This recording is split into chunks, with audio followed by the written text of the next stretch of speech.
Mga boss, kung naghahanap kayo ng side mirror na pasok sa LTO standards, maporma at simple lang yung pinaka-datingan niya, mag-legit moto kayo na oval type or round type side mirror mga boss.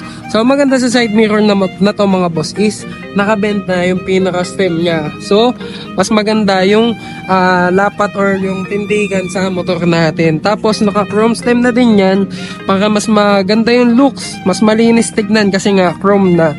So, ganyan siya kaganda. And pagdating naman sa salamin mga bossing, yung salamin niya is non-graded.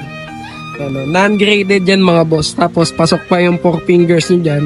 And, malinaw yung makikita niya sa likod. Kasi nga, non-graded. Ganyan siya kaganda mga bossing. Tapos, ang presyo neto is around 200 plus lang mga bossing. Kaya, pasok na pasok sa budget natin mga boss. So, kung naghahanap kayo ng side mirror na pamalit dyan sa mga stock nyo or sa mga pinagsawaan nyo na side mirror, mag-upgrade na kayo na itong side mirror na to. Kasi, ito pang matagalan talaga mga bossing. So, yun lang mga boss. Click here to order kung interested kayo. At i-check out nyo na to. Available sa Yamaha, Honda, Kawasaki, and Suzuki. Kung may katanungan kayo mga boss, mag-comment lang kayo sa baba tapos sasagutin natin. Yan lang. Ride safe.